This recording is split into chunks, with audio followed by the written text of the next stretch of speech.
to do with touchdown celebrations. For the past several years, the league has been tightening the screws on how players could celebrate, but for 2017, they let them loose, allowing players to again use the football as a prop, celebrate as a group, and roll around on the ground. To say fans have been vocal about wanting the NFL to lighten up is an understatement. Even Commissioner Roger Goodell has to be tired of hearing about the no fun league. But it hasn't always been that way. We all remember the moves of Billy White Shoes Johnson, Ickey Woods, Jamal Anderson, and even our own Keyshawn Johnson, who takes a look back at the history of the end zone dance.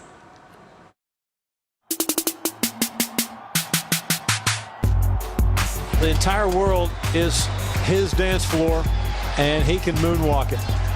I think, I know Avery was frustrated by it, but I think there's a whole lot of people frustrated by it. You know, that's a little rubbing in your face type of deal. You know, I'm a firm believer if you don't like me to do it, then don't let me in.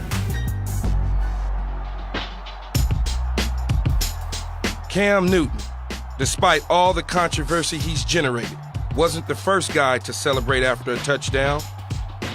Everyone thinks that I was the originator of the end zone dance, and I wasn't. Billy White Shoes Johnson was the one.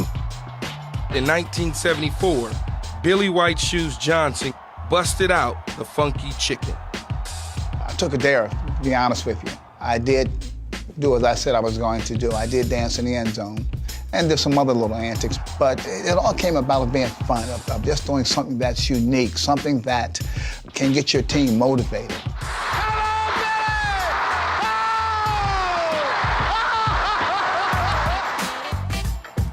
Dancing football is a way for a guy to express himself. For me, it was a way to get my fans involved, have some fun. Ickey Woods said in his first end zone celebration in 1988 against the Browns, it was a disaster. Bengals teammate Rick Dixon called it whack. So Woods went back to work. Rick, check this out. When I score, this is what I'm gonna do. I'm gonna go 1, 2, 3 to the right, 1, 2, 3 to the left, 1, 2, 3 back to the right, and I'm gonna hop back 3 times and spike the ball. He was like, oh yeah, Ick, man, that's gonna be live. That's gonna be live. I was able to create my own dance, and we had a lot of fun with it. You know, me, myself, I only did it at home in front of our fans. In the 1990s, Jamal Anderson's Dirty Bird hit Atlanta. When I first started celebrating, I used to just jump up and down and flap my wings to, it was the bird, the Dirty Bird. We were playing the San Francisco 49ers. It was a huge game for us. And I scored. When I was getting up, I saw the camera and I saw the red light, so I started rocking in the camera. Like, I'm swaying for the audience at home, like, yeah, it's a touchdown. Then I started bouncing back and forth and did everything else. I grew up around Michael Jackson. I saw the camera and the red light. I looked at it as, this is my beat it moment. Over the years, there's been some great ones. Prime time, get your popcorn, line dancing, golf, and wiping the baby. Oh, and a certain New York Jets rookie receiver in 1996 who got the attention of the media because he acted a fool after his first touchdown dance. They don't want me to do it, then stop me from getting in the end zone. You don't want to see the Dirty Bird? Don't let me score. Somersault for the touchdown! Oh my goodness, the legend just goes on! Personally, I just like to see people just having fun, because that's what the game should be. We're gladiators, we're in an arena. We're supposed to give a show, we're supposed to be entertaining. They're trying to build something with their fan base. To celebrate those moments when you score a touchdown, I don't have any problem with it, and I don't think anybody else should. You see a guy like Cam Newton, obviously it's gonna make it more popular. I'm watching anchors dab now. Everybody's dabbing. Yeah, the dab was awesome. And things will be loosened up now, but one of the longest tenured head coaches in the NFL doesn't agree. Marvin Lewis said this about the changes. That's not a very good example for young people. The rules were changed for a reason, and I thought we had a good outcome. Again, this is a team game, and I don't understand why we want to give in to individual celebrations.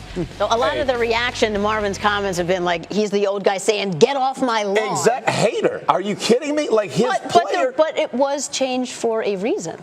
Ocho Cinco, who did some of the best, was on his team, and he allowed it. And now he's hating, talking about how it's affecting kids. Come on, Marv. What do you think? That's hating all the way. Well, it's cool to see some of the Falcons. Saw Dion, saw Shoes, saw the Dirty Bird. So the challenge is definitely set up for our guys to keep up the proud tradition that has become. There you go. But that's the thing.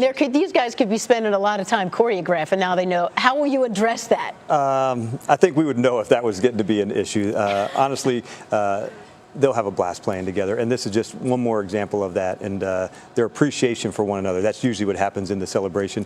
One guy hands the ball to another guy to spike it. Like, that's love for the other guy. And when I see those ones, that's endearing as a teammate. When you see Freeman hand the ball to Ryan Schrader and he spikes it, like, that's love. But in the choreography sense, we wonder how many players are involved in these celebrations. Is there a limit? Some of the intricacies of this, is there a limit to how many players can get involved? I think we're going to find out. Look, I think the league still will object to certain things. Obviously, you're not allowed to be taunting an opponent. I think the league is still going to take exception to lewd dances. They're not going to want anything like that. But there are going to be certain celebrations that now are allowed. And when I see Marvin Lewis's comment, I actually understand exactly what he's saying. And I don't entirely disagree with him, but I will say this: I'm really happy that these celebrations are back. And I think it's one more you know why you don't disagree? You don't realize how hard it is to score. And when you do score, to every one of those guys on their point, celebrate that thing, man. The fans are here to celebrate. We're here to celebrate, right? Like, the issue is we did what we tried to do, and you don't get that many opportunities. You better celebrate it. Listen, I played against Ocho Cinco a ton. He celebrated against me a ton. He's one of the best. Look at, I mean, how do you not enjoy that? I wasn't upset. Like, I'm with them. We should have stopped him from getting in. You know what I mean? This guy's making it look good. But again, it's because guys know they have this opportunity, which is a limited opportunity, that they could be spending a lot of time choreographing. One other of the nitty-gritty things, too, because they're trying to speed up the pace of the game, there's a 40-second time limit from the time the touchdown is scored until the extra point. So it's not like you can go completely crazy. I mean, really, what they should do is give it to the offensive linemen and let us get creative for some serious dances. I'm just telling you, I'm putting it out there. It could be a really good thing. Branding for the offensive linemen. Talk to the running backs, receivers, and QBs. Make it look good, big fellas. I would like to see you shake that belly. That's what I'm saying. From North Carolina. Shirts up. Woo, Speaking of dancing, your owner has set the tone for some dancing, right? How's that play in the locker room? Okay. We have such a good time together, and so those moments, and Jeff can relate to this, post-game, I don't know who the camera was that caught that one, but like, it is so much fun after a big win when everybody's together, so there's lots of dancing. Mr. Blank making it look good. I like it. Following in the tradition of Deion Sanders and Billy Watson Johnson and the Dirty Birds. Not nearly that fluid, but nonetheless doing the best he can do with what he's got. That's just as memorable. And I'm just thinking that you could break some ground with a coach celebration.